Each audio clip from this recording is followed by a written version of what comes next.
Le raisonnement de la fertilisation du blé consiste à déterminer les doses nécessaires pour compléter ses fournitures d'azote par le sol en apportant des engrais minéraux ou des produits organiques.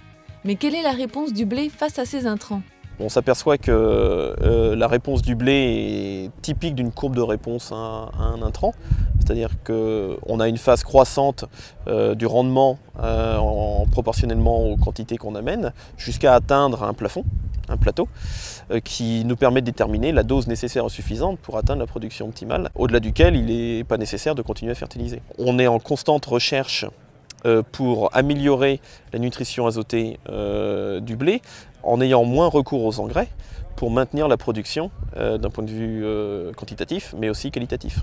Alors on a deux voies, c'est en premier lieu améliorer l'efficacité de l'engrais qu'on continuera néanmoins à apporter, mais si on en apporte moins, mais s'il est plus efficace, au bout du compte, la nutrition azotée est maintenue. Et l'autre voie, c'est d'essayer d'introduire, quand c'est possible économiquement, bien entendu, des couverts intermédiaires à base de légumineuses.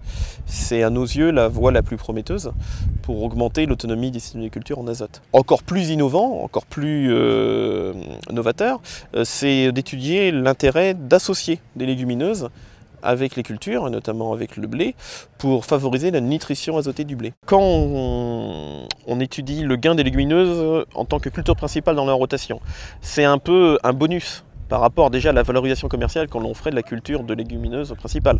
Ensuite, si on s'intéresse aux légumineuses qui ne sont pas des cultures de vente, pour les couverts intermédiaires de légumineuses, que l'on détruit avant l'implantation de la culture suivante, leur rentabilité dépend vraiment des coûts d'implantation qu'il y a derrière. Plus l'agriculteur va investir dans l'implantation d'un couvert qui va produire beaucoup, moins il pourra valoriser l'azote qu'il économise. Donc il y a vraiment un équilibre à trouver entre les économies d'azote que cela peut procurer sur la culture suivante et le surcoût que ça implique d'implanter une légumineuse pendant l'interculture.